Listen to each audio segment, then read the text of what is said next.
18 संतांनी पैशाला हात लावला नाही. आज तर मागणी मागतात. मागणी पैशाची नाही केली सज्जनांनो. हे चिदान दे गा देवा तुझा विसर न व्हावा. देहूतले मालक म्हणतात देवा मला एक देऊन टाका. रात्रंदिवस तुम्ही माझ्या चित्तात असले पाहिजे. पुन्हा मी आवडीनं तुमचं गुण गावा. गुण गाईन आवडी हेची माझी सर्व जोडी. माझ्या जीवनातली ती एक जोड आहे. आपल्या जोड्या काय असतात माहितीये का? वाडा बांधणे, भरपूर जमिनी घेणे, खूप प्रॉपर्टी साचून ठेवणे ही आपली जोड आहे. आणि संतांच्या जीवनातली जोड फक्त भजन आहे. गुण गाईन आवडी म्हणून त्यांचे उत्सव येत. आपल्याकडे अब्जानं पैसे आहेत पण कधी कधी आपले पोट्टे ब्राह्मणाला विचारतात म्हातार कोण दिस मिळतं. आणि मग ब्राह्मणही म्हणतो प्रॉपर्टी तू खाला आणि तुझ्या बापास तारीख नेऊन ठवाल मी रिकामा एक सुमळ्या. का आपण भजन करत नाही ना. अविरत कष्ट केले आपण फक्त पैशासाठी. याच्याकरता आपली जयंती उत्सव नाही, आपला प्रगट दिन पण नाही. हे लोक याच्यातून बाजूला राहिले. जीवनभर भजन केलं विश्वाच्या मालकाचं. तुकोबा राहायला पंढरपुरातल्या मालकानं विचारलं महाराज मी रात्रंदिवस तुमच्या अंतःकरणात राहीन, तुम्ही आवडीनं माझं गुण गाताल. मोक्ष न लगे मुक्ती आणि संपदा. महाराज पैसा नको म्हणणारी फक्त संतच आहेत. यांच्यानंतर कोणी जन्माला आला नाही, लग्न केलं नाही, त्यांनाही पैसे आवडत आहेत. फक्त पैसे आवडे नाही ह्या 18 लोकांना. आणि ही महात्मे आहेत. यांना नाही पैसे आवडले म्हणून उत्सव चालू आहे. नकोय म्हणणे न लगे मुक्ती आणि संपदा. पैसा नकोय म्हटले. संत संग देवी सदा. तुकोबराय म्हणले अशा संतांची संगती द्या. मालक हा चतुर आहे. पंढरपुरातल्या मालका इतका चतुर, काशीतल्या मालका इतका चतुर मला वाटते जगात कोणी नसेल. काही काही भपारे हानतेत पांचट, भडवे असतात, ते हरामखोर असतात. मिलय चालू सुंबळ्या तुझ्यासारख्या चालूला जन्माला घातलं तो किती चालू असेल याचा विचार करणं नालाय का? तू स्वतःलाच म्हणतो मी चालून मिलय शहाणा आहे. गिरगावकर जर म्हणत असेल मला इतक्या अभंग पाठ, इतकं संस्कृत पाठ, तर बाळ्या तुला जन्माला घातलंय त्याला किती पाठ असेल याचा विचार कर शहाण्या.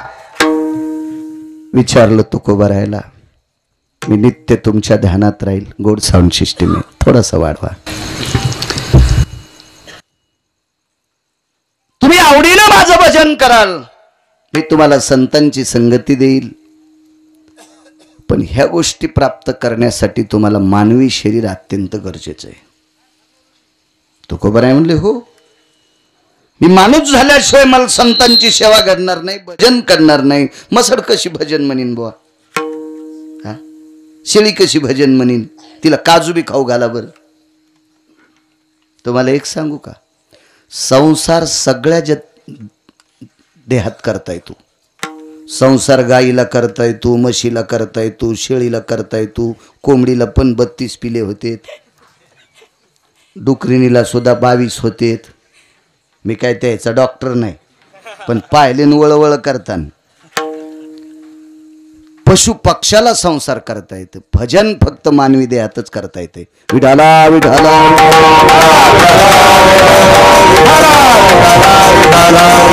म्हणून देवा मला मानवी शरीर पाहिजे. विटेवरचे मालक म्हणले माणूस जर तुम्हाला व्हायचा असेल, मानवी देह पाहिजे, तर गर्भवासाचं दुःख. महाराज म्हणले सुखे घालावे आमाशी. गर्भवासाच्या दुःखाला वारकरी भेट नाहीत. मुनी भेले, योगी भेले, तपी भेले, सिद्ध भेले, शास्त्री भेले, आचार्य भेले, पंडित भेले, हे गर्भवासाल भेले असतील, याच्याकरता मुक्तावर आरूढ असतील. पण आम्हा वैष्णवाला संसार काय करणार आहे, काय गर्भवास करतोय आम्हाला काही चिंता नाही. सुखे घालावे आम्हाशी. साधा सोपा सरळ अभंगाचा अर्थ झालं डॉक्टर साहेब कीर्तन. आता मागचे उठून गेले तरी हरकत नाही. कीर्तनाला आलं पाहिजे. माणसं लय चालू झाले. पहिले माणसं आंबा वास घेऊन घेत होते, तसे माणसं पत्रिका हुंगून कीर्तनाला येते. लय चालू आहेत माणसं. विठाला विठाला मांगू जनकला कीर्तन असून इथं आले. इथं काय बनलं गावसाना आहेत का डॉक्टर तुम्हाला? विठाला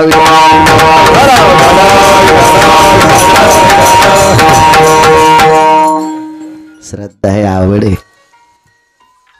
माझ्यावर माझ्या शेगावच्या मालकाची कृपा आहे. गिरगावच्या बाळूवर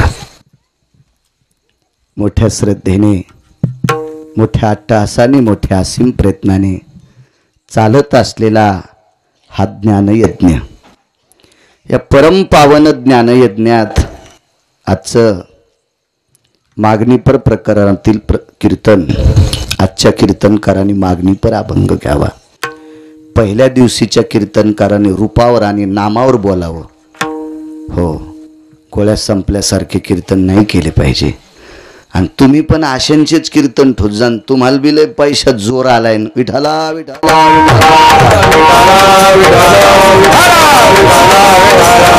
मला एक सांगू का, जी माणसं परमार्थात चुका करते त्या लोकांना जर तुम्ही पैसे देत असाल तर यजमानाच्या घराला काठी लागणार. लिहून घ्या गिरगावच्या बाळाचं. विठाला विठाला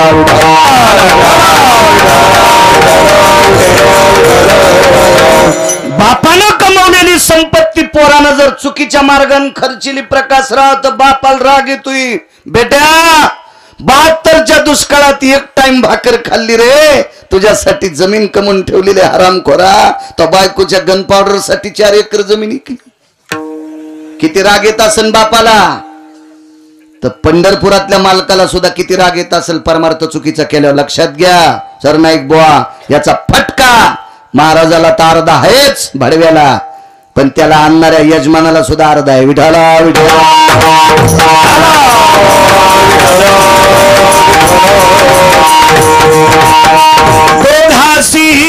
पतन सारिखेची पतन. किती मोठा दिव्य ज्ञान यज्ञ आहे.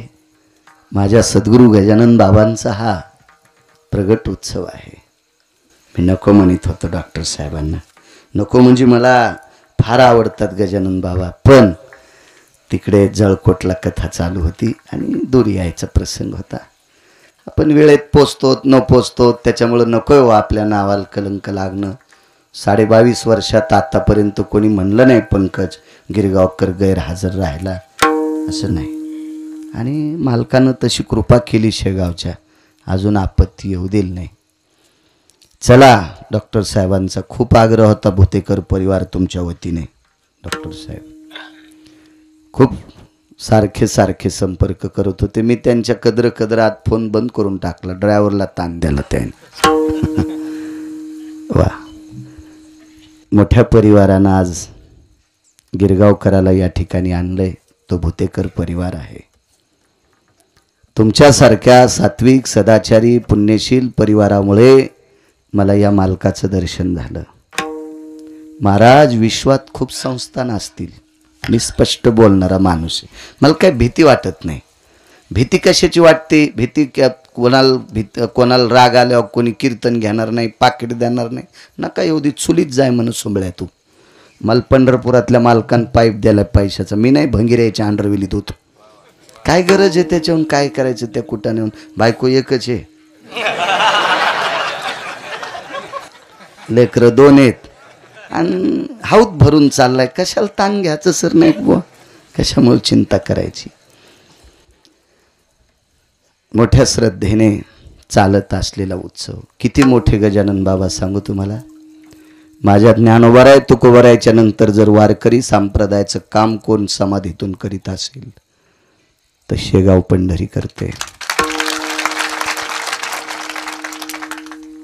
हरून बुवा, मी सांगतो म्हणून ऐकायचं नाही पावडे बुवा. भारतात तुम्ही ज्या ज्या संस्थांवर गेला असताल त्या संस्थांहून कायमस्वरूपी वारकरी संप्रदायाचं साहित्य वाटलंय असं मला एकही संस्थान सापडलेलं नाही. ते फक्त शेगाव संस्थान आहे. म्हणजे नामाचा प्रचार करणारं संस्थान, भक्ती संप्रदायाचा प्रचार करणारं संस्थान, वारकरी संप्रदायाची पताका झळकवणारं संस्थान.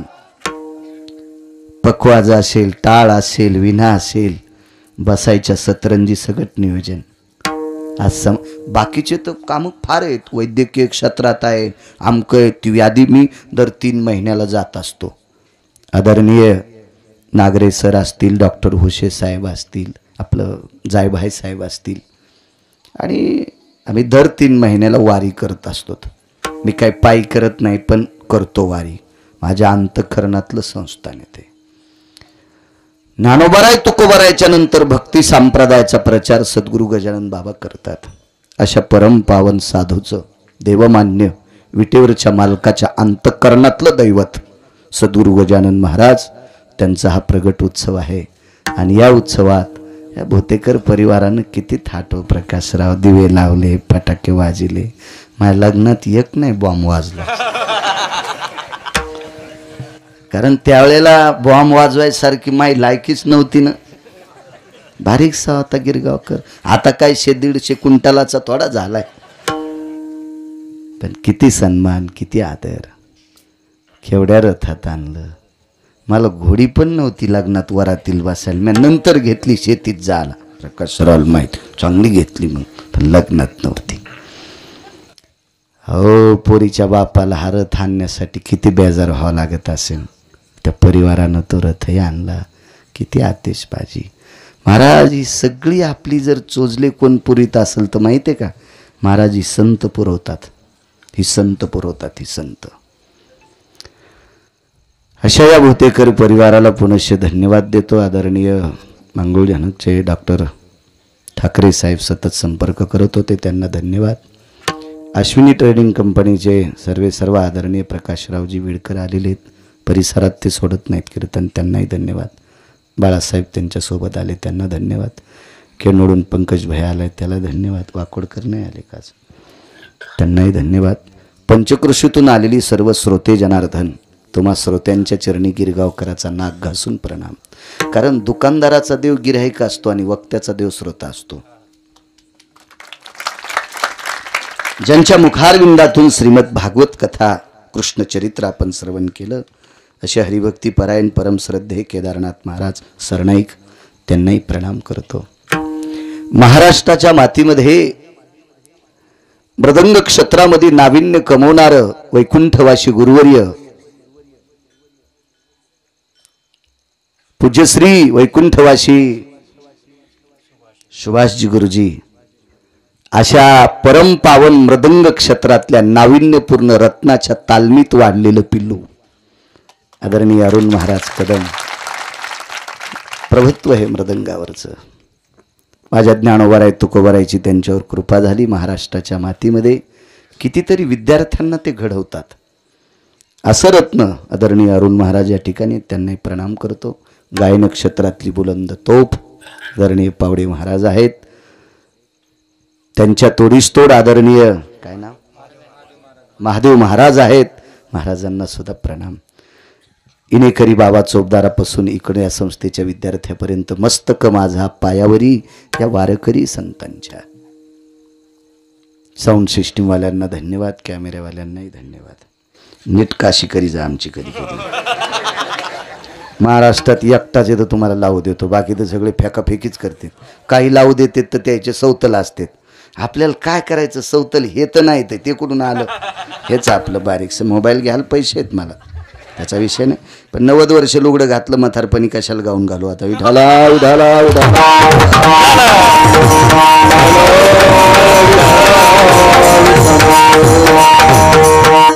बेजार होते, संप्रदायाचा प्रचार करते बिचारे. चला, एखाद्याचं पोट दुखलं होते काहीतरी कमेंट टाकी तर त्याच्यावर लक्ष ठेवत जात इतकं तरी. साऊंडवाल्यांनाही धन्यवाद. हेची दान देगा देवा, तुझा विसर न व्हावा. तुकोबाराय देवाला म्हणतात, मी देवा तुझा विसर झाला नाही पाहिजे, मी आवडीनं तुझं गुण गाईन आणि मला संतांची संगती दे. पुढनं माग सांगत येतो. वेळ संपल्याच्या नंतर पुन्हा एखाद्या वेळेस वेळ भेटत नसतो. की तुकोबरायांनी संतांची संगती का मागितली असेल? न लगे मुक्ती आणि संपदा संत संग देई सदा. काय कारण असेल महाराज संतांच्या संगतीत? एवढं काय लौकिका, काय अधिकार असेल? अक्षय तृतीयाच्या दिवशी एक सभा झाली, फार मोठी सभा.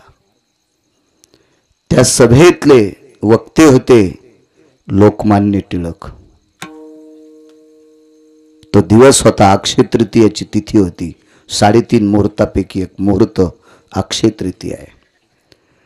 प्रकाशराव या अक्षय तृतीयेच्या दिवशी त्या सभेमध्ये लोकमान्य टिळक उभे राहिले आणि या देशावर प्रेम करणारा व्यक्ती, स्वराज्य हा माझा जन्मसिद्ध हक्क आहे, तो मी मिळवणार. पगडा इंग्रजांचा होता आणि इंग्रज सरकारातल्या काही लोकांनी टिळकांना बेड्या घातल्या. राजू, या सभेमध्ये एका कोपऱ्यात बसलेला योगी, या कोपऱ्यात बसलेला सिद्ध, या कोपऱ्यात बसलेला नामधारक सद्गुरू गजानन महाराज होते एका कोपऱ्यात सभेला. आणि तोंडातून वाक्य पडलं, मूर्खांच्या पुढे सावधान बोललं पाहिजे, असं सद्गुरू गजानन महाराजांचं वाक्य. पण दुःख वाटलं. देशासाठी तळमळ करणाऱ्या एका व्यक्तीला त्या गोऱ्या सरकारांनी बेड्या घातल्या, एका कारागृहात टाकलं. मोठ्यांचं वाक्य आहे. सद्गुरू गजानन महाराजांना दुःख वाटलं. तुकोबाराय संत संगती का मागतात? अंगावर पांघरून घेतलं आणि झोपून राहिले. 3ऱ्या दिवशी महाराजांच्या पुढ्यात एक प्रसाद आला. तो प्रसाद पिठलं भाकरीचा होता. आग्रह केला भक्तांनी, पिठलं भाकरी खाल्ली. भूक खूप असेल पण सगळी भाकरी नाही खाल्ली. त्याच्यातला भाकरीचा तुकडा बाजूला काढला,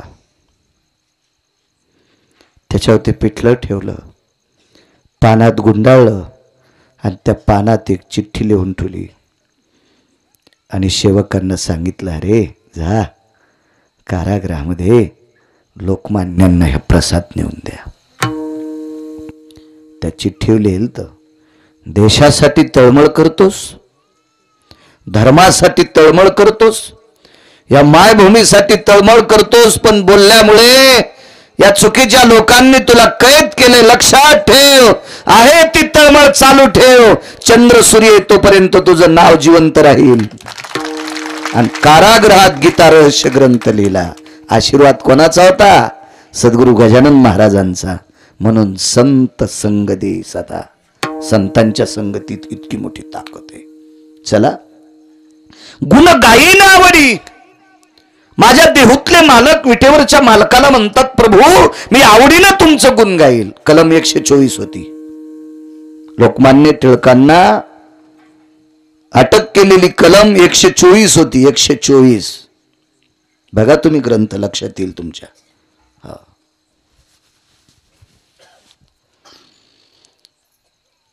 मी आवडीनं देवा तुमचं गुण गावं, याच्या व्यतिरिक्त मला दुसरं काही नकोय. गुण गाण्याची ताकद बघा. एका श्रीमंत व्यक्तीने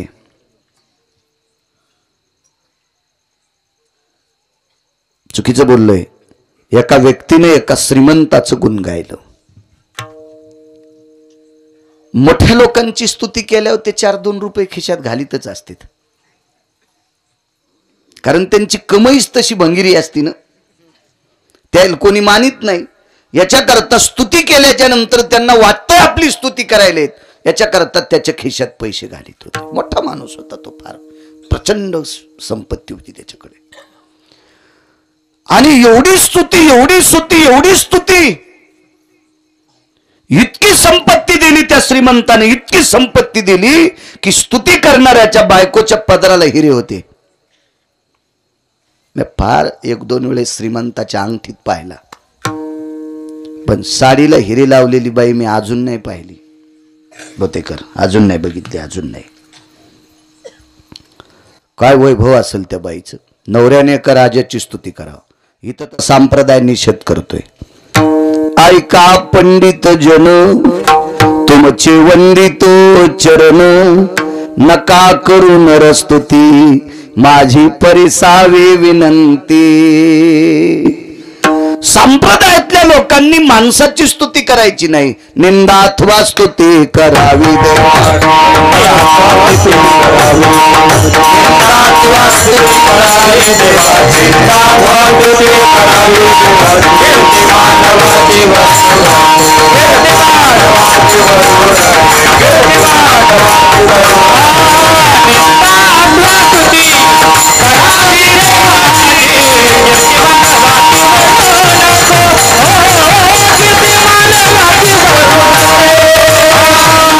स्तुती करावी देवाची. हिम्मत आहे ना, कर निंदा केली 6 लोकांना तरी मोक्ष प्रदान झाला. हिम्मत होती त्यांच्यात निंदा करायची. आणि ज्यांनी स्तुती केली त्यांचा तर काय विषय, अरुण बाप काय बघायचं काम आहे. सख्खे 2 जण भाऊ, एकाच्या बायकोच्या साडीला हिरे होते भोतेकर परिवार.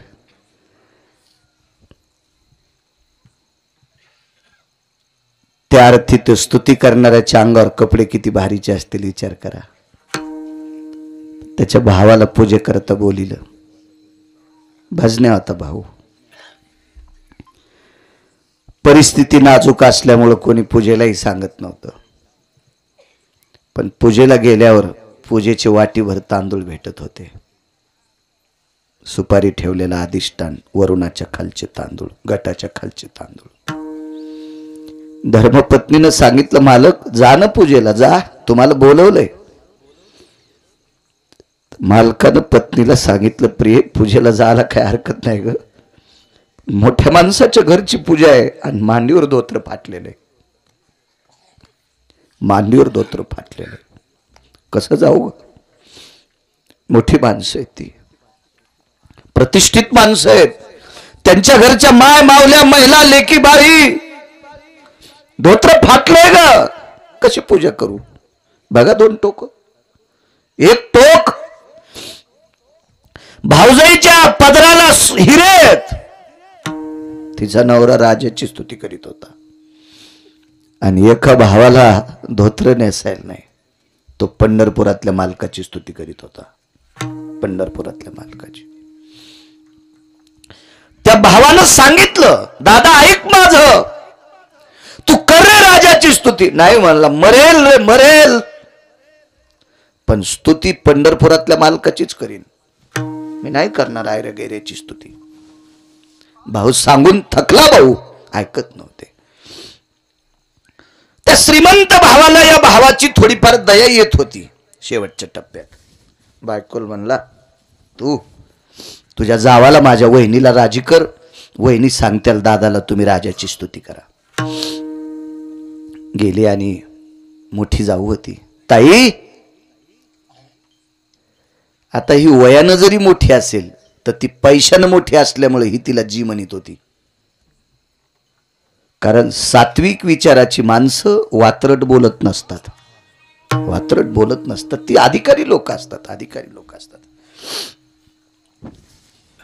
जी ताई साहेब, एक बोलू तुम्हाला ताई, दादांना सांगा ना राजाची स्तुती करा. तिने सांगितलं, बाई एक बोलू का तुला? माझं आणि त्यांचं पाणीग्रहण झालं. पाणीग्रहण हा शब्द जीनच्या पॅन्टीवाल्याला कळेल? नाही कळणार, कारण तुम्ही बाकीचे शब्द मानावर घेतले आणि त्याच्याकरता तुमची मान वाकली. तुम्हाला आपले शब्द कळणार नाहीत. पाणीग्रहण म्हणजे लग्न. इथून सुरुवात आहे आपल्या परमार्थाची, इथून सुरुवात. कसा धर्म वाढल, कसा धर्म वाढल? माझं मत आहे, भाषा सर्व शिका. माझ्या आळंदीतल्या मालकाला 56 येत होत्या, पण आपली भाषा सांभाळून, ये मराठी येचे नगरी, ब्रह्मविद्येचा सुकाळू करी, किंवा माझा मराठाची बोल कौतुके आणि अमृता तेही पैजा जिंके. आपली सांभाळ, आपली भाषा आली पाहिजे माणसाला. बाई, ज्या दिवशी दोघांच्या अंगावर अक्षदा पडल्या आणि अंतरपट निसटला, त्या दिवशी मालकाचा उमरा ओलांडला ग. नवी नवरी उमरा ओलांडीत असती. आणि त्या दिवसापासून मनात खुणगाठ बांधली, मालकानं सांगितलं तितकंच ऐकायचं,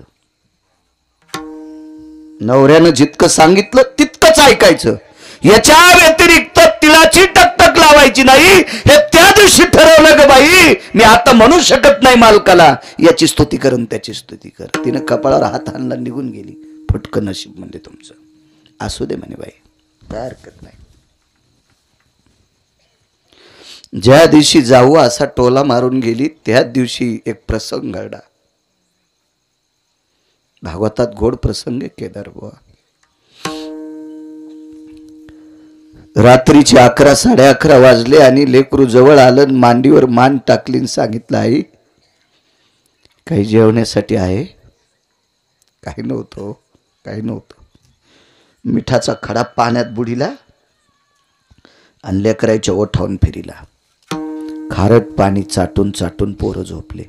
किती परिस्थिती, तरी नालायकाची स्तुती केली नाही, नाही केली स्तुती. अविरत पंढरपुरातल्या मालकाची स्तुती, आवडीनं गुण गायलं त्याचंच, पुन्हा नाही कोणाचं गुण गायलं. गुण गाण्यातली ताकद सांगू तुम्हाला. पंढरपुरातल्या मालकाला सासरवाडीतून द्रव्य आलतं.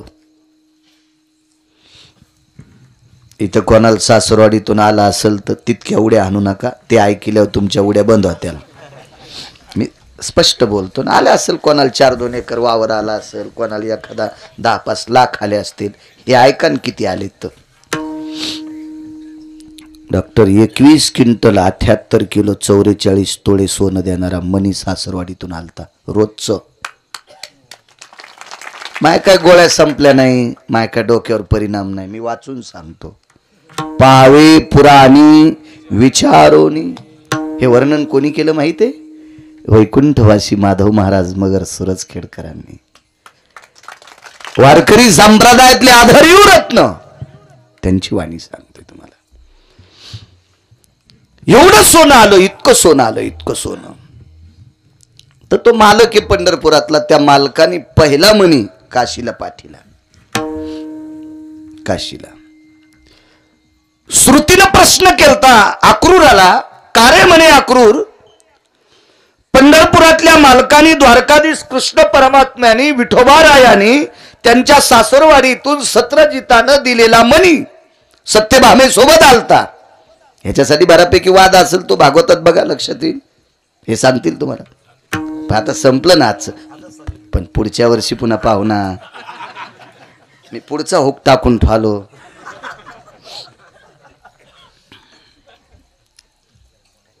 एवढं सोनं.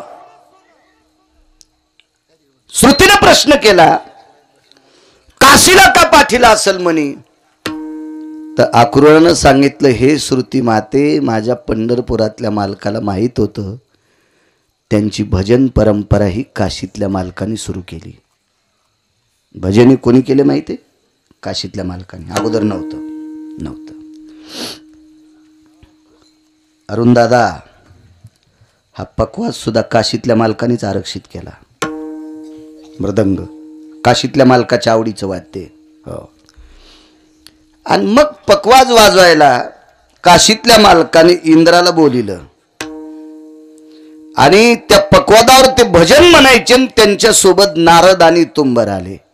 सुरनर किन्नर नारद तुंबर गाते निरंतर रे, सुरनर किन्नर नारद तुंबर गाते निरंतर रे, माधवा मुरली मनोहर रे, माधवा मुरली मनोहर रे, माधवा मुरली मनोहर रे. सुरनर किन्नर नारद तुंबर भजन केले लोकांनी. भजन परंपरा शिवजींची आहे. या संप्रदायाची स्थापना कोणी केली? शिवरात्रीचा पर्व काळ चालू आहे आता. पर्व काळ उद्या 8 तारखेला शिवरात्री. एका जनार्दनी वैष्णव शिरोमणी महादेव स्थापना केली त्यांनी. आमचा मित्र भेटला, त्याच्या घरी गेलो तर त्याच्या वडिलांनी जास्त इच केलं थोडस. आलात का बाळू महाराज? हो हॅलो. तुम्हाला माहित आहे का? म्हणलं काय? आमच्या 4 पिढ्यापासून आम्ही वारी करतो. त्याच्या पोराला म्हणलं मला काढून देवा लवकर, मथर लय टकटक करायला तुम्ही. हे जिल्ह्यापेक्षा तालुका मोठा झाला, पुन्हा कलेक्टरला कळत नाही कुठं बसावं. हे वारी करते मी पाकिस्तानी आहे का? ते म्हणलं महाराज आमच्या आजोबाला नादाचे वय असं घरी कोणी महाराज आले की सांगायचं. मी म्हणलं तुझ्या आजोबाला एक औषध देऊन हे बंद करू का? ते म्हणलं आता लोक एकाही महाराजांनी दिलं नाही. म्हणलं ते नसन दिलं, ते आजोबाला माहीतच नाही गिरगावचा बाळ्या किती रकिले म्हणून. मुद्दाम थांबलो. म्हणलं बाबा किती वाऱ्या केल्या, काय इशिक झाल्या वडिलानं इशिक केल्या. आणि म्हणलं तुम्ही बंद काऊन केल्या? नाही म्हणे महाराज केल्या इशिक. म्हणलं याच्यानंतर पांचटवाणी सांग जाऊ नका कोणाला. वारी ही प्रकरण भगवान शिवशंकराचं आहे, त्यानं सुरू केल्यामुळं आपल्याला करता येतात. कधी कधी त्याचं नाव घेत जाय. त्यानं त्याच्यानंतर बोलायला बंद केलं. औषध चांगलं असल्या गुण येतो. औषध चांगलं पाहिजे, आणि औषध चांगलं असून पुन्हा टायमाला दिलं पाहिजे. मला एकदा डॉक्टरनं इंजेक्शन दिलं, तुम्ही नाही अंगावर घेऊ नका. मला एकदा डॉक्टरनं इंजेक्शन दिलं आणि इंजेक्शन दुखलंच नाही. तर डॉक्टरला म्हणलं साहेब इंजेक्शन दुखलं नाही. ते म्हणले आपला हातच नरम आहे. मी म्हणलं पुन्हा एक द्या ना. ते म्हणले रिॲक्शन येत असते. पण हॉस्पिटलच्या बाहेर आल्यावर कळालं इंजेक्शन का दुखलं नाही. अंगात टोचलंच नाही, धोत्राच्या कष्टातच हाणलं. कसं दुखन मला सांगा वरती, आहे का नाही? त्याच्या आजोबाला इंजेक्शन चांगलं दिलं मी, त्यानं पुन्हा टकटकीत बंद केली. वारी हे प्रकरण शिवजींचं आहे. भजनी परंपरा शिवजींची आहे. म्हणून पंढरपुरातल्या मालकाच्या लक्षात आलं तिथला उद्धार करावा. अक्रूर घाट बांधला, अक्रूरेश्वर लिंगाची स्थापना केली, मग धन घरी आणलं. याचा दुसरा एक अर्थ आहे, आपल्याला अनायासे प्राप्त झालेले द्रव्य चांगल्या कामात खर्चिलं तरच पचत, नाही तर ते पचत नसतं. तुम्हाला एक माहिती आहे का, बिना कष्टाची आलेली संपत्ती लेकरा बाळा जीव देत नाही. बिना कष्टानं आलेली संपत्ती बायकोचा स्वयंपाक खाऊ देत नाही. आणि जी संपत्ती बायकोनं केलेला स्वयंपाक खाऊ देत नाही ती संपत्ती वाऱ्यासारखी उडून जाती. मग यायला नाशिकला इटा उचलायला जावं लागते, मुंबईला गटार उपसायला जावं लागते. म्हणून किती बी श्रीमंत देवानं करावं, पण पप्याच्या माईन केलेला स्वयंपाक खाला जात जावा, त्याला म्हणत असते श्रीमंत. ती भाकरी करून याची वाट पाली, साऱ्या चपात्या वाळून गेल्या. मग ह्यो भंगिऱ्या 1:30 वाजता आला, एक बूट हरपून, एकच बूट त्याच्या पायात. हरामखोरा, तुला पापाची आलेली संपत्ती अशी गमवतो ना, आलाय का? तुला लेकरा बाळात जी संपत्ती जेवू देत नाही. महाराज विटेवरचा मालक आहे महाराज, तो विटेवरचा मालक आहे. तशीच संपत्ती सासवली. एक दिवशी भगवंताचं आवडीनं भजन करीत करीत करीत करीत करीत करीत ते वारकरी निघाले. पंढरपुरातल्या मालकाला रात्रभर झोप नाही. विटेवरच्या मालकिनीने विचारलं, मालक का जागेत? अगं माझा एक वारकरी जीवनभर माझं आवडीनं गुण गातोय ग, त्याची परिस्थिती नाजूक आहे. मालक, रात्रीच्या 2 वाजता जर तुम्ही त्या वारकऱ्यासाठी रडत असाल तर मग तुम्ही का करत नाही त्याच्यासाठी काही? करू का ग? करा ना मालक, करा ना. विश्वकर्मा महाराजाला बोलून घेतलं आणि विश्वकर्मा महाराजाला भांडार दाखिलं. महाराज, ह्या गोदामात सोनं पडलं, ह्या सोन्याचं त्या वारकऱ्याचं गाव सोन्याचं करा. आणि गाव सोन्याचं केलं. गाव ठराविक लोकांना सोन्याचे आहेत, पण हे वारकरी किती मोठा आहे पुढचा ऐका. अर्बुजादी टन सोनं शिल्लक उरलं. 10 क्विंटलाचा 1 टन का प्रकाश व्यापारी आहेत ते दाणा मार्केटचे. शेनगाव मधलं बाळासाहेब आमचं आवडीचं घर आहे. रात्री बारी किती वाजता गेलं की हायक जेवायला म्हणलेलं खरं डॉक्टर साहेब आवडीचं घर आहे. पैसे लय असतात, पण हॉटेल जेवल्यावर तुमचे कॅमेरे पाहतात ना, मग इथं ठासून बोलता येत नाही. भानगड ती अशी हवाच जाती मंगन. हा तुमच्या कॅमेऱ्यात महाराज गवसल्या चालू कीर्तनात तर म्हणीन गुरुजी एखादा ए काय बोलो तू पांचटा तुला तर आम्ही फल्यान धाब्यावर पाहिलं होतं. मग हे चोर पंक्चर होते. दुकानात गेल्यावर शिद्र गवसन दारा पुढे गाडी राहिल्यावर हवा राहीन. हे चोर पंक्चर असं नाही. सात्विक अन्न खायचं आपण. वेळ प्रसंग आल्यावर जेव्हा त्याबद्दल काही दुमत नाही. तुम्ही यात्रेला गेले तिथं काय आपली सासरवाडी थोडी असती जेवावं लागेल तशी काही पण नाही. पण ज्या गावात आपण कीर्तन केलंय ती माणसं जर आपल्याला रांगोळी लावून जेव घालीत असतील आणि तिथं जेवत नसेल आणि त्या पाकिटावर जर वाशिमला धाब्यावर जेवत असेल तर पैसे देणाऱ्याला पण पाप आहे. गळ्यात शपथ खोटं बोलत नाही. तुम्हाला सुद्धा पाप. आम्हाला तर कोण्या नरकात टाकावं हे आम्हाला कळणार नाही पण याच्यातला अर्ध पाप तुम्हाला पण. विठाला विठाला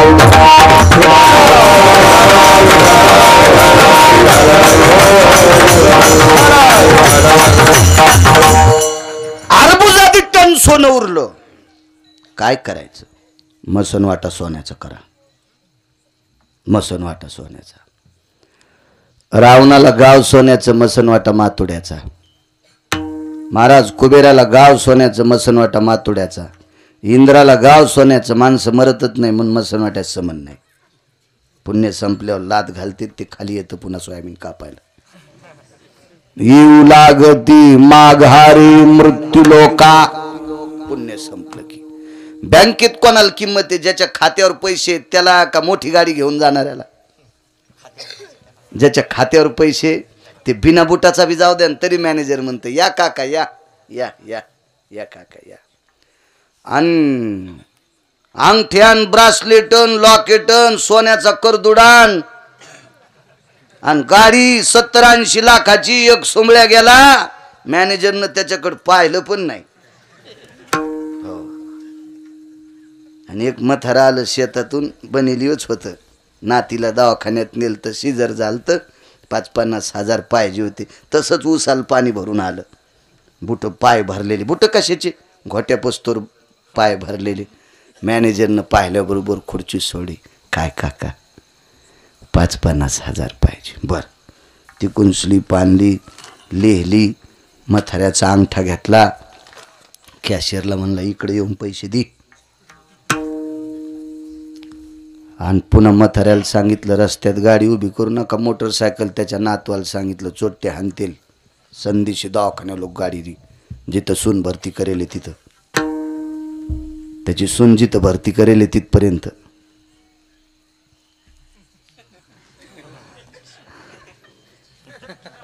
इकडची भाषा आहे ती.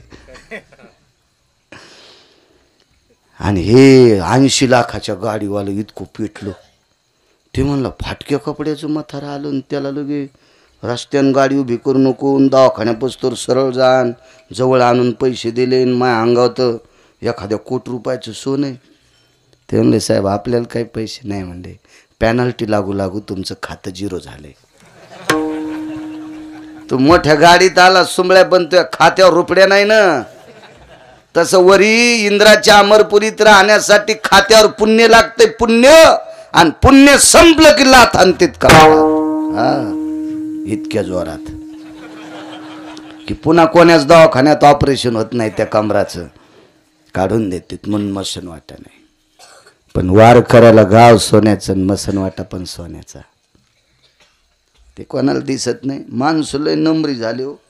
मसनवाट्यातली इंगल कापून एक जणांनी म्हशी खाली लावली. हो इतकं पोट्ट भारी. आणि त्याच्या पोराचं नाव शाहूराव. आणि त्या शाहूनं त्याचं नाव शाहू. आणि इंगल कापले आरापतीनं आणि म्हशी खाली. हो आणि बापाचं नाव धर्म. वारं आलं तिन्ही म्हशी पत्रान कापल्यान मेले. मसनवाटेतले इंगल नेत असते. इतके काही काही पानचित लोक. तर सोन्याचा मसनवाटा असलं ह्या तर सोयाबीन कापायला जाचत नाही.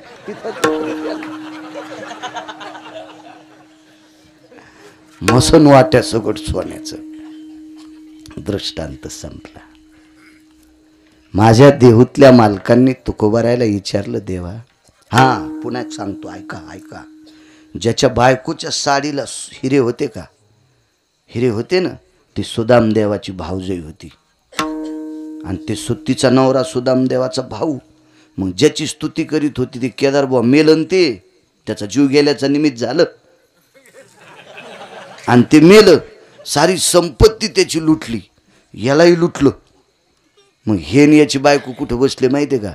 जगदंबेच्या मंदिरात परडी घेऊन जोगवा मागायला, जोगवा मागायला, जोगवा मागायला. कोणाची स्तुती करीत होते? माणसाची. ऐका पंडित जन तुमचे वंदितो चरण, नका करू नरस्तुती माझी परिसावी विनंती. नराची माणसाची स्तुती केली, मोठा झाला, पण बोंबलत इतका मातुड्यात गेला, पुन्हा ती गरिबी लिहिता येत नाही. आणि पंढरपुरातल्या मालकाचं आवडीनं भजन केलं. गाव तर सोन्याचं, पण मसनवाटा पण सोन्याचा झाला. तुकोबाराने देवाला विचारलं, देवा का? ठस ठस ठस अंतःकरणातून उमाळा दाटून आला, डोळ्यातून पाणी वाहत होतं आणि तुकोबारायच्या गळ्याला मिठी मारली. तुकोबाराय, द्वापार युगात आवडीनं माझं गुण गायलं, त्या व्यक्तीचं नाव होतं सुदामदेव, म्हणून आवडीनं गुण गायलं, याच्याकरता त्याचं गाव सोन्याचं. मग आवडीनं गुण गाणाऱ्याचं गावही सोन्याचं करतोस आणि मसनवाटाही सोन्याचा करतो, इतका आवडीनं गुण गाण्यातली ताकद आहे. मग मला तरी दुसरं देतोच कशाला? गुण गाईन, गुण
बाजूचे महाराजांचं काय नाव? रामेश्वर महाराज. बैठकीत भेटले होते मला, तुम्हालाही धन्यवाद.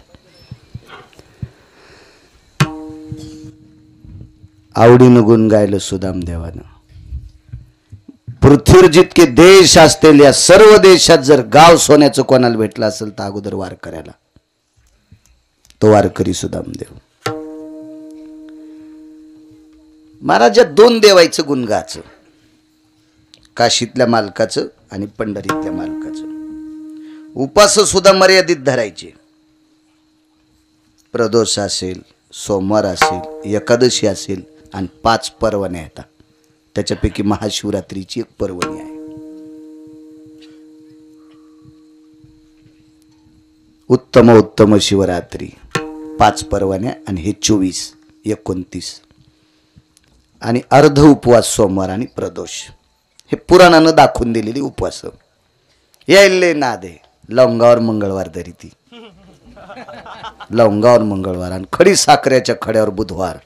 वा वा वा वा. आणि पिना पारडा पप्याच्या बापाचा. कोण सांगितलं तुला लवंगावर मंगळवार धरायचा? हा, उपासानं इतकी तापली, सासूल नीट बोलणं, सासऱ्याला नीट बोलणं, पप्याच्या बापाला छटकेच आणायची. काय बाई, कशाला आगावपणा करती मायाच्या तुरा. हो न कस्तुरे मंजुळे, चुकीचे काम आहे, चुकीचे. जाऊ द्या, काय करायचं आपल्याला. माणसाला चांगलं आवडणं.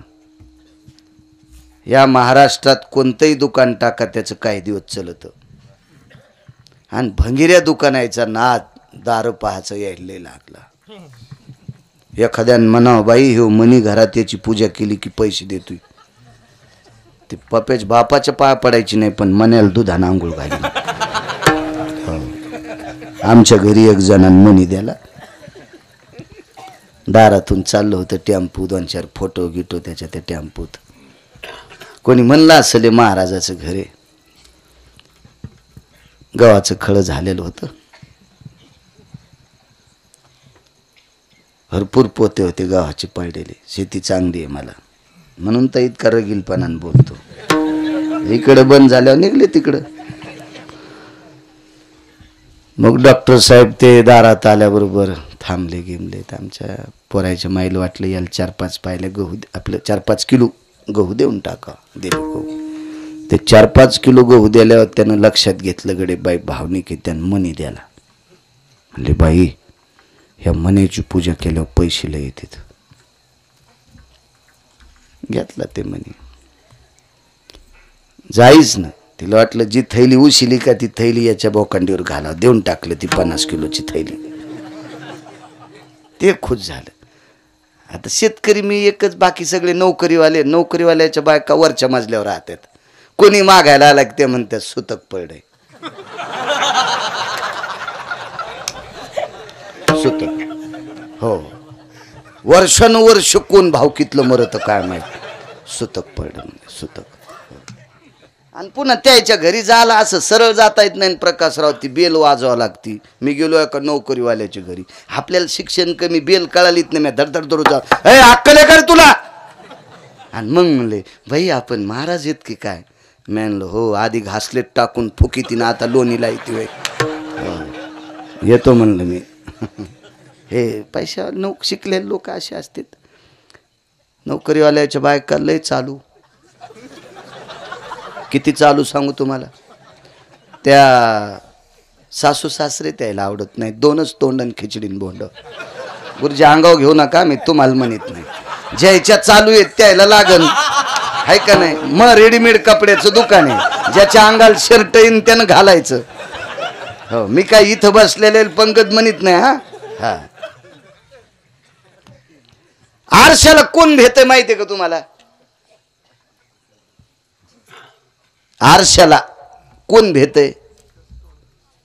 ज्याचं चट कापलंय ती, ज्याचं अख्खं नाक बुडातून कापलं का ते आरशाला भेटय. बाकीच्या कशाला भ्यायचं. 2च तोंडन खिचडीन बोंड. एका नोकरीवाल्याच्या घरी म्हाताऱ्याला भेटायला गेलो. सांगतो चला. तर मला एक सांगू का, संसारात माणसं जर सुधारले तर धर्म उंच जाईल. जी माणसं मायबापाचा आदर करते ती माणसं धर्म वरी नेऊ शकतात. जी माणसं मायबापाची किंमत करत नाहीत ते भडवे किती अभ्यास असू द्या ते धर्माला उंच नेऊ शकत नाही. भेटायला गेलो. म्हातारं बसलेलं होतं. चहा आला तो आम्ही चहा घेत होतो, दुधाचा चहा. आजही घेतला तुमच्याकडे जरसा. मला चहा, म्हाताऱ्याला चहा द्याला. त्याला अण्णा म्हणत होते. म्हणलं अण्णा घ्या. नको म्हणे महाराज. म्हणलं घ्या आमच्या देखता. त्यानं घेतला, मी घेतला. म्हातारी मला पाहून खुर्चीवरली उठली आणि खाली बसली. इतक्या आदरणीय बायका आहेत बरं का महाराष्ट्रातल्या. राज्य, राणी व संपत्ती देशाची कोणती असेल त्या देशाची स्त्री आहे. या देशाची, पवित्र देशाची स्त्री. सर्वात श्रीमंत कोण असेल गुरुजी तर स्त्री आपल्या भारत देशाची. या सद्गुरू गजानन बाबांना जन्म देणारी स्त्री किती पवित्र असेल हो. काय पवित्र मावली असेल ती, किती पवित्र मावली असेल. चला. म्हणलं ताई शिकलेली होती, नोकरीला होती. 40-42 हजार तिला पगार होती. तिच्या नवऱ्याला होती 50-50 हजार पगार. दोघायला होती. जशी साडी तशा रंगाची चप्पल घालीत होती. मला चप्पल घालूनच चहा घेऊन आलती. तर मी म्हणलं ताई ही चप्पल ही घरात वापरायची चप्पल आहे. म्हणलं ताई अशा चप्पला हो म्हणल्या. जशी साडी तशी चप्पल, किचनमध्ये वापरायची वेगळी, हॉलमध्ये वापरायची वेगळी. म्हणलं महाराज घरी आल्यावर त्याला हाणायची एखादी आहे का? तशी असली सांग, मी उठून जातो म्हणलं. माय उगं मग गालबडी शिन कशाला तुझ्या घरचा चहा पिऊ. म्हणजे हे पैशाचा कर झाला हो. मला वाटतं देवानं किती श्रीमंती द्यावा पण धोत्राव इन नाही करावं महाराज. कुत्रे भुकत असतात ना हो. मर्यादेत राहिलं पाहिजे ना, लिमिट असलं पाहिजे त्याला. तर मी म्हणलं ताई, आता मी तिला ताई म्हणलं. मी चेहऱ्यावरूनच मला कळालं ताई चुडेली नाही, पण असं म्हणता येत नाही पटकन. तर म्हणलं ताई आजीला आमची म्हातारी सकाळी एकदाच चहा घेती. सासूला म्हातारी म्हणली किडे पडते. म्हणलं तुझ्या तोंडात एवढाल्या आळ्या पडते बोटावानी. मनातली मनात म्हणलं असं जोरात नाही म्हणलं. ती नोकरीवाली बाई होती, तीन राखेल टाकून ठोकला असताना बाळू घरात. मी इतका येडा, माझ्या गोळ्या संपल्यात का तोंडाव म्हणायला. मी काही जास्त नाही बोललो, पण मला राहवलंच नाही. थोड्या वेळाने मी आणलं त्या म्हाताऱ्याला विचारलं, अण्णा तुमचं लग्न झालं तेव्हा जमीन किती होती? काही नाही महाराज, 2.25 एकर होती. आता 40 गाठली. अरे बापरे, 2.25 एकरची 30-40 एकर जमीन. हो म्हणले महाराज, तितकी जमीन कमीली. पोराला शिकिलं, पोराला नोकरीला लावलं. महाराज घरच्या शेतात गहू पिकत नव्हते. ज्याच्या इथं गहू असेल त्याचा गहू काढायला जात होतो. आणि पोरग शहरात शिकायला ठेवलं. 12 वर्ष त्याला चपात्या खाऊ घातल्या. आम्हाला चपाती चित्रात भेटली नाही. बाप सांगत होता. हलकट सून ऐकत होती.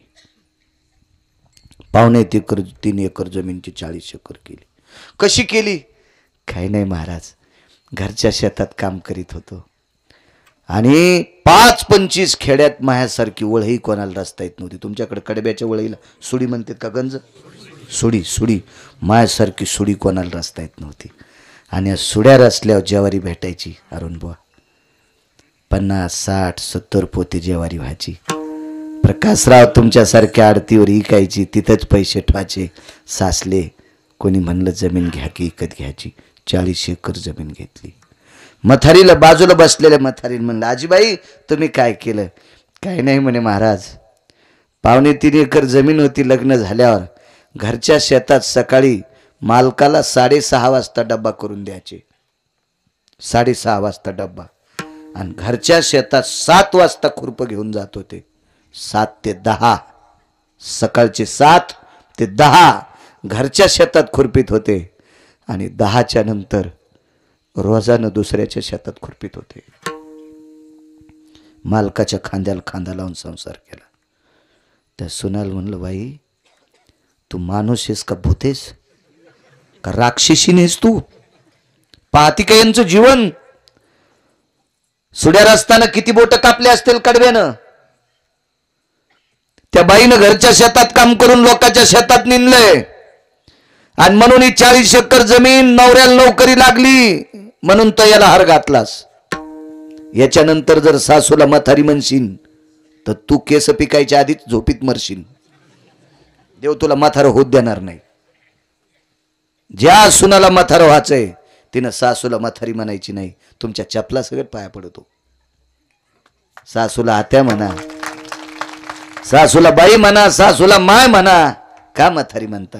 हा, तुम्ही नवऱ्याच्या माईला म्हातारी म्हणता, तुमची माय म्हातारी व्हायच्या आधीच मारायची का? तुमची भावजई नाही का घासलेट टाकून फुकायची तुमच्या माईला? मला सांगायचं एक, जी माणसं संसारात नीट वागतात ती परमार्थात याच्या लायकीची असतात. आहिकची धड नाही तयाची परत्र पुसशी काय. चला, गुणगाई नावडी येतो इकडं. नाद हे गव्हाला पाणी देता देता गवत उपटायचा. कडव्यावर येतो, कडवं सोडित नाही. एसटी लांबून आणतो पण बस स्टँडला नेतो डॉक्टर साहेब, मधात सोडित नाही प्रवासी. एका बाईनं आवडीनं देवाचं गुण गायलं, आवडीनं आवडीनं आवडीनं गुण गायलं. त्या बाईच्या देवघरात काशीतले मालक आणि वैकुंठातले मालक दोन प्रतिमा होत्या. एवढं गुण गायलं, एवढं गुण गायलं, पण त्या बाईला मागं पुढं कोणी नव्हतं. म्हणून त्या बाईनं विरंगुळा म्हणून दोन जीव पाळले. एक पशु पाळला आणि एक पक्षी पाळला. पक्षी म्हणजे कोंबडन, पशु म्हणजे वानर, माकड पाळलं. बाई कोण होती माहिती तुम्हाला? वेश्या होती.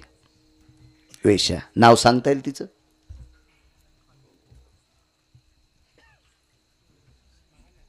क्या बात आहे, वाह वाह वाह. काळी टोपी, विठाला विठाला.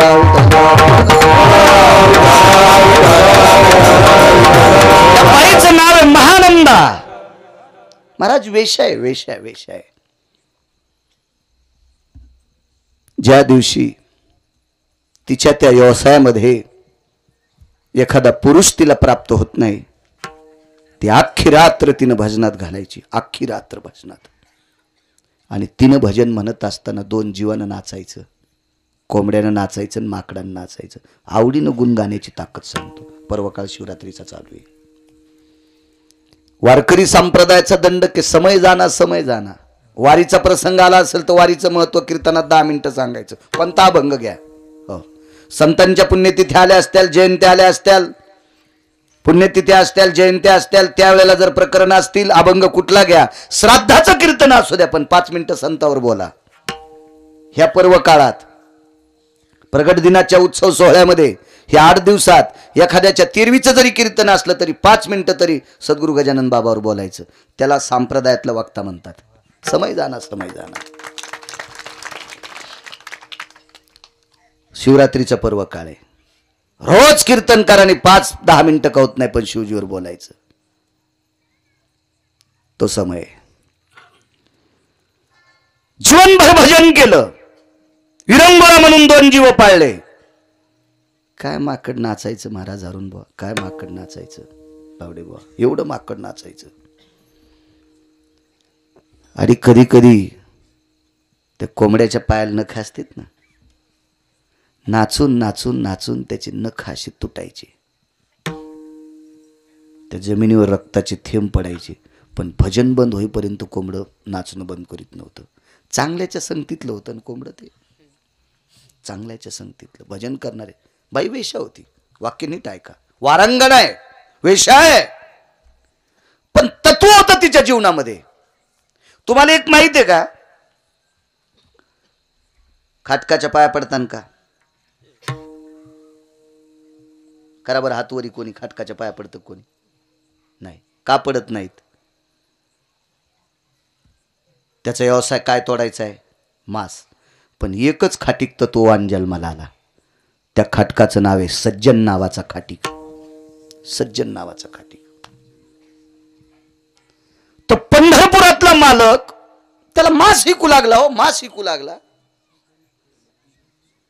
विकू लागे मांस. पुरावा आहे. सज्जन कैसा या विकू लागे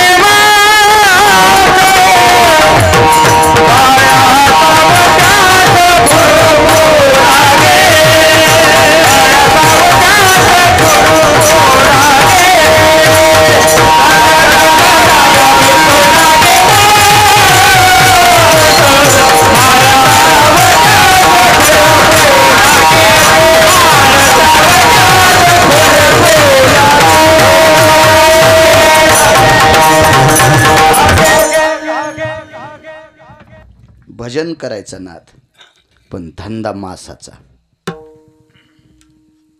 माय बापानं बापद्यानं सांगितलंय, सजन्या तुला काय भजन करायचं असेल तर कर. बाप बोलायला, माय बोलायली, हे सजण्या काय करायचं असेल तर कर भजन, पण मा शिकायचं काम बंद करायचं नाही.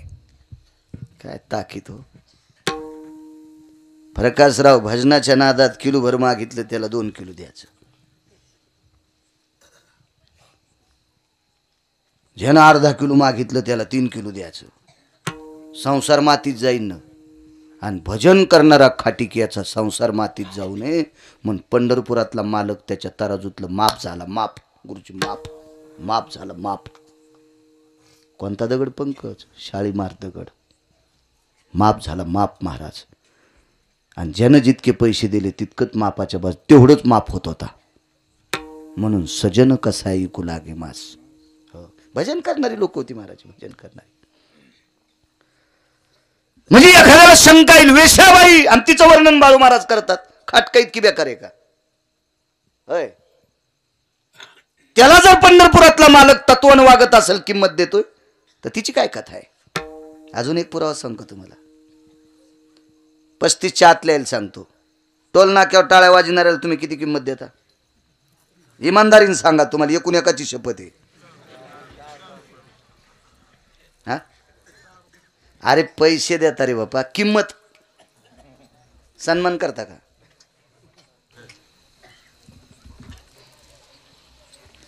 गाज नाव काय वडजी, वडजी कर पोराच फोन आला. हे तुमचं गाव ओलांडून आलेत. हा हा वडजी कर बी. डॉक्टर साहेब आदर करता तुम्ही त्यांचा? नाही करीत, नाही करीत. घरातली लोक त्यांचा आदर करीत असतील, मित्र करीत असतील, ज्या कुळात जन्माला आला ते पाहुणे करीत असतील? नाही.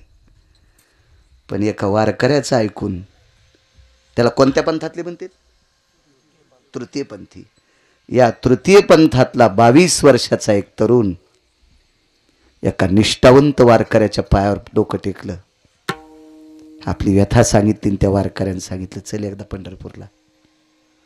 आणि एकदा पंढरपूरला नेलं आणि सांगितलं, अरे माईनं किंमत नाही देऊ दी, बापानं किंमत नाही देऊ दी, तुमच्या भावकीतल्या लोकांनी नाही देऊ दी, मित्रांनी नाही देऊ दी, भूतान नाही देऊ दी, पण तुला जगाचा मालक किंमत देईल. माझं ऐक, तू उद्यापासून भजन करी जाय. आवडीनं भजन केलं, आवडीनं भजन केलं. आज परिस्थिती सांगू तुम्हाला, भारतातला कोणता जरी वारकरी असेल, कोणता जरी वारकरी असेल, किती जरी अभ्यासू असेल, तरी त्याला या तृतीय पंथाचं नाव घेतल्याशिवाय काकडा संपत नाही. कान हो पात्रा खोदू, पिंजारी तू दादू, भजनी आभेदू हरीचे पायी. माझे देहुतले मालक तुकोबरायला म्हणतात. तुकोबराय देहुतले मालक विटेवरच्या मालकाला म्हणतात. देहुतले मालक विटेवरच्या मालकाला म्हणतात, हे प्रभू, ज्याला समाजात किंमत नाही, ज्याला घरची किंमत देत नाहीत, या तृतीय पंथाला तुम्ही कुठे नेऊन घातले? तर विटेवरच्या मालकाचे डोळे भरून आले आणि तुकोबरायला सांगितलं, तुकोबराय, त्या बालकाने माझं आयुष्यभर आवडीनं गुण गायलंय. मग तृतीय पंथातल्या व्यक्तीनं तुमचं आवडीनं गुण गायल्यावर तुम्ही त्याला अभंगाच्या गाथ्यात नेऊन घालता. इतकं तुमच्या आवडीनं गुण गाण्यातली ताकद आहे. मग मला तरी दुसरं कशाला देता? गुण गायन आवडी, आवडी, गुण गायन आवडी,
आवडीनं गुण गाणारा तृतीय पंथातला एक बालक माझ्या सकाळच्या काकड्याच्या अभंगातल्या गाथ्यात जाऊन बसला. गुण गाण्याची ताकद इतकी मोठी आहे.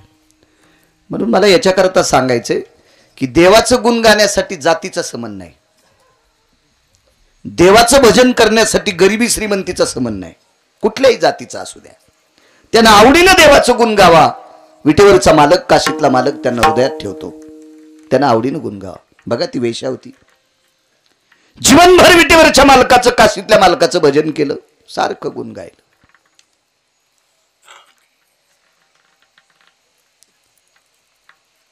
गुरुजी सांगायचे तिनं 4 भजन करायचे. तिला नारदांचं भजन एक आवडायचं, नारायण नारायण नारायण. भगवान शिवजींचं भजन करायची. कारण या महानंदेनं श्रीमद भागवतातला एक प्रसंग पाहिला होता, तो आजामेळाचा. म्हणून नारायण नामाला तिनं फार किंमत दिली. जीवनभर भजन. एका तत्वसिद्धांतिकाचं वाक्य,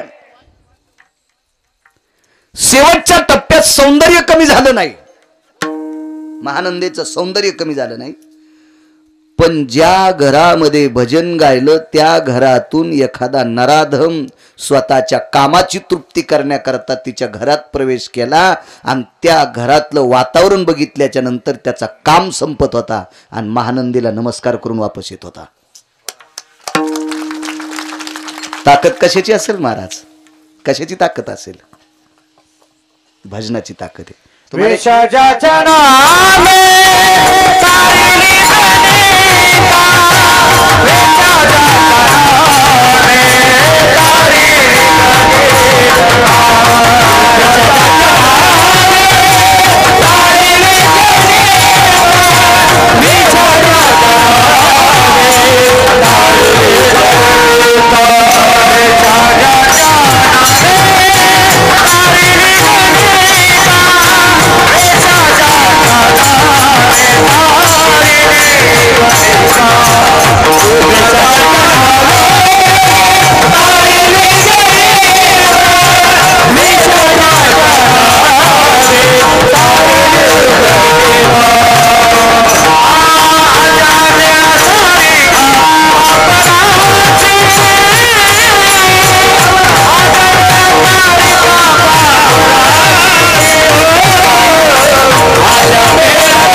पावडे राजे गोड. असा पुरावा दिला की वैकुंठवाशी नथुराम बाबा केहाळकर म्हणायची कोटीची नोट. म्हणजे कीर्तनकार रस्त्यानं चालला याचा पुरावा आहे. महाराज चांगलं काम करणाऱ्याला वाईट कधीच म्हणायचं नाही बरं. म्हणून तुम्हाला एक तृतीयपंथी बालकाचं चरित्र सांगितलं, सज्जन नावाच्या खाटकाचं सांगितलं आणि महानंदेचं सांगायचं. 1984 मुंबईतल्या एका पटांगणामध्ये एक तमाशा गाजला. त्या तमाशातली नृत्यांगणा होती विठाबाई. माझा जन्म 83चा. तमाशा कधी गाजला? 84ला. म्हणजे मी चांगल्या व्यक्तीचं ऐकिलंय. तितका लहान कसा जाईन तमाशा पाहायला मी, आणि ते पण मुंबईला. मराठवाड्यातून कसं शक्य जाणं? मला चांगल्या लोकांचं ऐकायचं नाही. आम्ही मागे पश्चिम महाराष्ट्रात गेलो, 8 दिवस झालं. एक व्यक्ती जहाजावर नोकरीला होता. जहाजावर त्या अरमान वगैरे अशा जहाजावर होता. त्या माणसानं सांगितलं 16 महिने घर पाहायलाच भेटलं नाही. फक्त बंदरावर जहाज गेल्यावर 2 तासाची परमिशन असायची आणि बंदरावर तितक्यात पुरतं मातीला स्पर्श व्हायचा. बाकी इतक्या वर्ष पुन्हा कुठं पाण्यातच. जीवनात एकदा तमाशा पाहण्याचा योग आला म्हणे, तो 84ला. त्या तमाशातली नायिका होती विठाबाई. आणि पहिल्यापासून भगिरी माणसं हो. काही काही ना त्या घुंगराच्या आवाजानं 150 एकर फुकल्या. काय गोड आवाज असेल देव जाणी बाबा. 150 एकर फुकल्या हरामखोराने. काही काही ना बायकाच्या लग्नातल्या साड्या त्याला दिल्या. हो, ही लग्नातली बनारस ही तुला. असे पण पापी पाहिले मी. किती फिरलो महाराष्ट्रात मी, किती फिरलो. डॉक्टरनं सांगितलं तुमचं वय लय झालंय. म्हणलं कसं काय म्हणता या आधार कार्ड ते नाही म्हणले. फिरू फिरू लय म्हातारी झाली तुम्ही. हो दे, जाऊ द्या. किती वर्ष जगला त्याच्यापेक्षा किती चांगलं जगला याला महत्व आहे. काय करायचं. एका माणसाला 1800 रुपये पगार. 1800 रुपये महिना. 84ला काय पगार असू. 80-82ला गुरुजी शिक्षकाला लय थोडी पगार होती. लय थोडी पगार 80-82ला.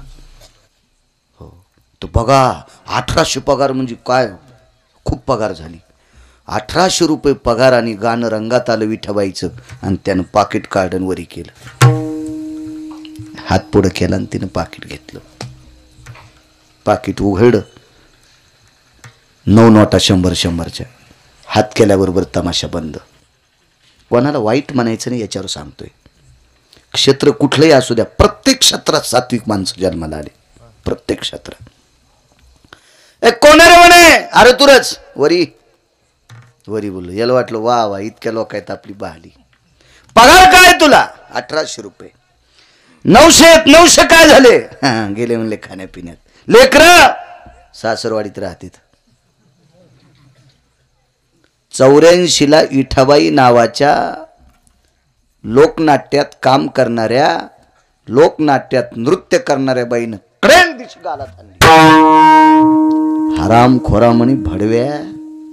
1800 रुपये पगार वाईट कामात नेऊन घालतू आणि त्याच्यातले 900 माझ्यासारख्या नृत्य करणाऱ्या बाईला देतोय. जी तुझ्या नावानं कुंकू लावती तिची काय परिस्थिती रे. तितकी वेशेनं गालात हाणल्याच्या नंतर तो पंढरपूरचा वारकरी झाला. फक्त मला त्याचं नाव सांगता येणार नाही. पुन्हा जर योग आला तर नावही सांगेल. कशामुळे वाईट म्हणता त्या बाईला. अरे कशाला नादी लागतो तू आमच्या. पाकिट उधळलंस माझ्यावर. म्हणजे क्षेत्र कुठलंही असू द्या, प्रत्येक क्षेत्रात सात्विक माणसं जन्माला आले. माझं एक मत आहे, तमाशा वाईट असेल. तमाशाला वाईट म्हणायचं नाही. तमाशा पाहायला जाणारे आरामखोर.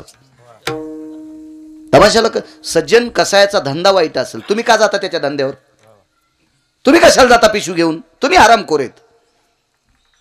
एखाद्या जागेला स्थानाला नाव ठेवायचं नाही. तिथं जाणारे हरामखोर लोक.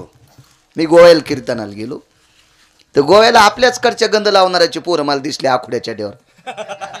जयचे बाप गजानन महाराजाच्या मंदिराला सकाळी इशीत चक्रा घालतील त्याचे पुट्टी तिथं मला दिसले आखुड्याचे डिवर. मी धोत्रावर.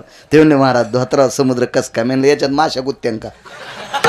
हा तुम्ही आखुड्याच्या डेवर पाहिले, मला धोत्रावर पाहू द्या ना समुद्र. दुसरं म्हणलं ते समुद्र पाल नाही आले रे त्याच्या कीर्तने आझाद मैदान. मला सांगायचं एक, लोकाला वाईट म्हणू नका. आपण चोंबाळे आहेत, आपण गुलाबी आहेत, आपण नाटके आहेत, आपण मूर्ख आहेत. कशाला लोकांचे वाबाडे काढायचे. आपण नालायक आहेत. महानंदीला वाईट म्हणायचं नाही. पुराणात अध्यायाला तिचा उद्याच्या प्रसंगामध्ये अध्याय तिचा. महाराज तिच्या त्या पावित्र्याला बघून शेवटच्या टप्प्यामध्ये नराधम माणसं सुद्धा पवित्र झाले. आणि शेवटी इच्छा केली देवा एकदा विश्वनाथाचं दर्शन व्हावा. गुणगाईन आवडी ना. टाइम झाला का पावडे बा? हे नाहीच म्हणणार आहेत बरं का लोक. तुम्ही तर मग ऐकून बोला ना. अरुण बुवा तुम्ही असं असतोय. तुम्हाला सांग का, चांगले चांगले पुढारी, एक पळड्याला पुढारी म्हणला मला त्या गावात मतदान केलं नाही म्हणून मी पळलो. मी म्हणलं गावाला नाव ठेवू नको, तू या संघचे फुटले.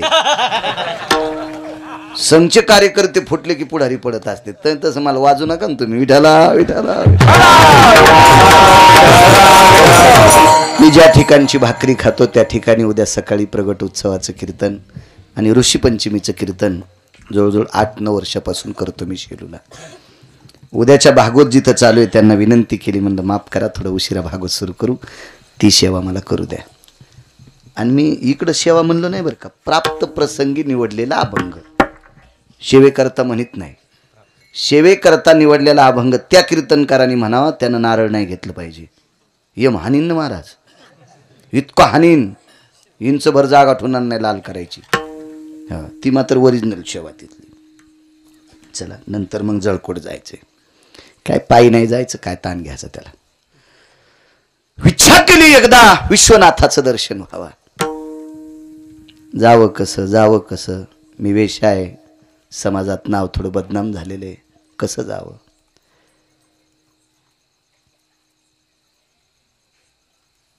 असे पुराणकार सांगतात. एके दिवशी बाहेर पौर्णिमेच्या रात्री भजन करत असताना चंद्र रडत होता. चंद्र रडत होता. काय साधना आहे माऊलीची. विश्वनाथाला दया आली. तिच्या मनावर काय कोणाचा संपर्क झाला असेल, ती काशीला पोचली. आणि काशीत पोचल्याच्या नंतर विश्वनाथाच्या मंदिरात प्रवेश केला. चला, तिच्या वैराग्यानं, तिच्या त्या सात्विकपणानं, तिच्या त्या भजनानं तिला स्वीकारलं. पण बंद घातला वानराला आणि कोंबड्याला. कोंबड्या निषेध, कुकुटो निषेधो जायता, हा निषेध सांगितलं. निषेध. माकड चंचल आहे, कसं न्यायचं, पूजा भंग करील, इकडे तिकडे हार तोडील, शिवजीच्या पिंडीवर चढेल. हे कोंबडं शिवमुठ खाईल. तांदूळाची मुठ असती, शिवमुठ खाईल. जवाची मुठ असती, गव्हाची असती, डाळीची असती, तांदळाची असती, ठरलेली असती. त्या दिवशी तीच शिवमुठ समर्पित करायची असती. पुजाऱ्याला, त्या विश्वस्ताला विनंती केली, एखाद्या वेळेस एखाद्या माणसाकडनं चूक होईल, पण ह्या कोंबड्याकडे चूक होणार नाही. एखाद्या वेळेस एखाद्या माणसाच्या पोराकून चूक होईल, पण या माकडाकून होणार नाही. शिकलेली जनावरं हुशार असतात. तुम्हाला एक माहीत असावा, छत्रपती शिवाजी महाराजांचा विशाल नावाचा घोडा, छत्रपती शिवाजी महाराजांची कृष्णा नावाची घोडी, हजारो बुद्धिवाद्यांची बुद्धी या 2 पशुपशी शीन होत होती. काय विवेक असेल त्यांना.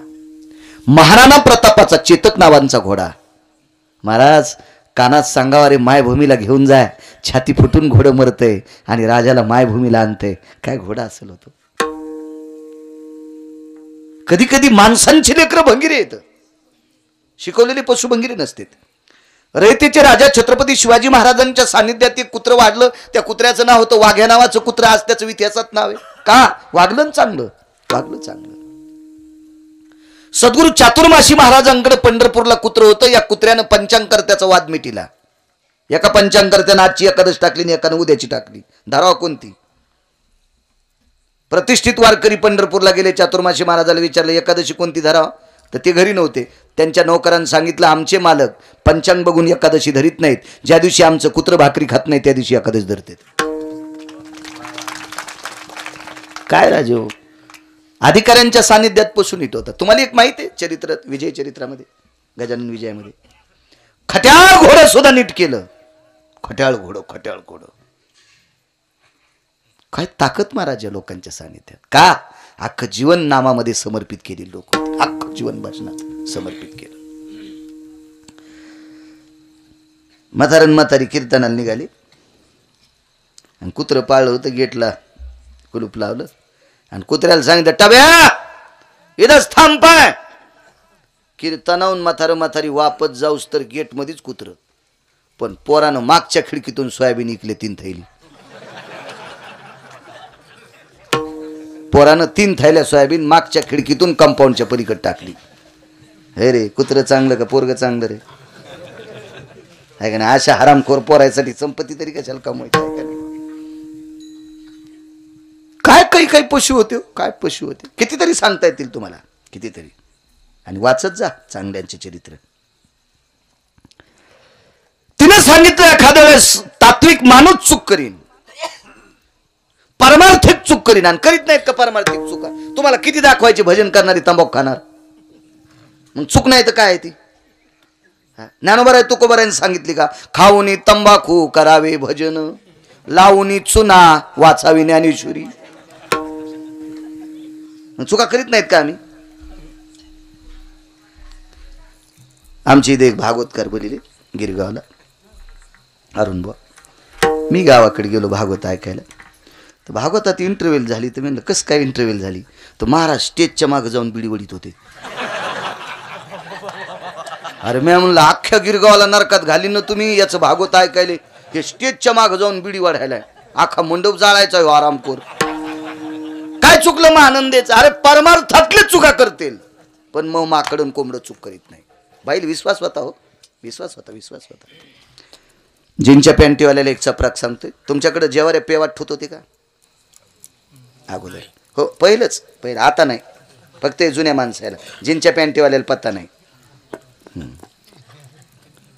काही काही गावात पेव असतील ज्यांच्याकडे भरपूर जेवाऱ्या व्हायच्या पेव. त्याच्यानंतर घरात असते त्याला आंबर म्हणतात, आंबर आंबर. आणि बाहेर असते त्याला पेव म्हणतात. काय म्हणतात तुमच्याकडे? नाही नाही नाही, कणगी ही उभी झाली जमिनीतला, जमिनीतला पेव, पेव म्हणतात पेव.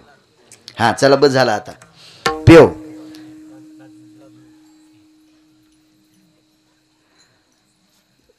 तर ह्या पेवावर जात्याची पाळू असती गोल. पेव उघडा केल्याच्या नंतर मधातली ज्वारी काढायची लायकी कधी असते? दिवा सोडून पाहत होते. दिवा विजला की मग मधात जात नव्हते. दिवा नाही विजला की समजायचं आता ऑक्सिजन मधात तयार झालाय. आमच्याकडे पेवाची संख्या जास्त होती. मग गडी बदलला की पेव कुठे कळत नव्हता. गडी बदलला ना, मग आता पेव कुठे कळत नव्हता. पण बैल बदलीत नव्हते ना. पहिली ज्वारीची जोंधळ्याची गाडी गावात आली मालकाच्या वाड्यापाशी की गाड्यानं कासारा ढिल्ला करायचा. जुने बैल पुढचे दोन्ही पावलं पेवावर ठेवत होते आणि बैल बाजूला सरकायचे, तिथं उकरायचा पेव तिथंच सापडत होता. सांगा माणसं मालक हुशार का बैल हुशार? का जनावराला वाईट म्हणता? कोण म्हणाले माहिती? महानंदा म्हणते याला वाईट म्हणू नका तुम्ही. हे कोंबडे विध्वंस करणार नाही, माकडे विध्वंस करणार नाही, अख्ख्या जीवनातले माझे सोबती येते. आता महानंदेला तत्वशील का म्हणत होते तितकं सांगायला मला काय वेळ नाही. मोजका आपल्या याच्यात बघायचं. जास्त गोळ्या घातल्यावर रिॲक्शन येत असते हे बी ध्यानात ठेवत जा. म्हणून इतक्याच घ्या. परमिशन दिली. एका कोपऱ्यात कोंबड्याला उभं केलं, माकडाला पायापाशी उभं केलं. आरती झाली, भगवान शिवजीची आरती झाली. मंत्राक्षदा आणि मंत्राक्षदा टाकल्याच्या नंतर महानंदेच्या अंगावर अक्षदा पडल्या, माकडाच्या अंगावर अक्षदा पडल्या. कोंबडं कोपऱ्यात होतं. या दोघांच्या अंगावर अक्षदा पडल्याच्या नंतर कोंबड्याच्या डोळ्यातून पाणी टपकत होतं. वानर हुशार होतं, त्यानं सांगितलं पडलेलं खाय ना. अंगावर नाही पडल्या मग काय झालं? पुढे 2 अक्षदा पडल्यात काय. आणि 2 मंत्राक्षदा प्रसादात सेवन झाल्या. शिवजीच्या होत्या. महानंदीला विमान आलं. विमान आलं. विमान आल्याच्या नंतर महानंद विमानात चढता असतानाच विमानाला सांगितलं त्या पार्षदाला, अरे कोणाकोणाला नेणार विमानात? म्हणले तुम्हाला एकटीला. येत नाही मी, येत नाही. पार्षदाने सांगितलं आईसाहेब अहो हे विमान लय दुर्मिळ लोकायला येत आहे. ती म्हणली येत असेल बाबा, मलाही आलंय पण मी येणार नाही. का? माझ्या सोबतचे 2 सोबती घ्यावं लागतील, एक माकड आणि कोंबडं. पार्षदानं सांगितलं बाई हे पहिल्यांदा ऐकायला होतं. आतापर्यंत ज्याला विमान पाठवलं त्यानं पोरायला घेतलं नाही. हा साडूल चल नाही म्हणला, मेहुनील चल नाही म्हणला, आणि तू कोंबड्याला आणि माकडाला चल म्हणती. बाई ती म्हणली ते भंगिरी असतील पण मी माकडाला आणि कोंबड्याला नेणार. पार्षद वापस गेले आणि देवाला सांगितलं बाई बसत नाही. मूर्ख आहेत का कोणी? का बसत नाही बाई? तुम्ही आग्रह करायचा ना. अहो लय आग्रह डोकं फोडून घेतलं म्हणे. पण ती बाई म्हणली कोंबडन माकड मध्ये घ्या. दुसरं विमान पाठवा. त्यालागी विमान पाठविले. सुरतीनं प्रश्न केला पार्षदाला, देवाला प्रश्न केला, देवा हा काय न्याय आहे तुमचा? इकडे वैकुंठवासी धर्मभास्कर वक्ते बाबा म्हणायचे कोंबड्याची विष्ठा पाहणं सुद्धा पाप आहे, आणि पुरावा आहेत त्याच्यासाठी, मोठ्या माणसांचे पुरावे आहेत. आणि मग तुम्ही कोंबड्याला विमान, ह्या चंचल माकडाला विमान. भगवंतानं सुरतीला सांगितलं, सुरती जरा हळूच बोल. हे माकड आणि कोंबडं जरी तुला निषेध वाटत असतील, पण अख्खं जीवन तिनं आवडीनं भजनात घातलंय.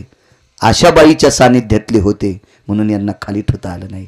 माझ्या देहूतले मालक, विटेवरच्या मालकाला म्हणतात, देवा आवडीनं गुण गाणाऱ्या वेशा महानंदेच्या सानिध्यात राहिलेलं कोंबडं आणि माकड जर वैकुंठाला जातंय, आवडीनं गुण गाण्यात जर इतकी ताकद असेल, मला तरी दुसरं का देता? गुण गाईल आवडी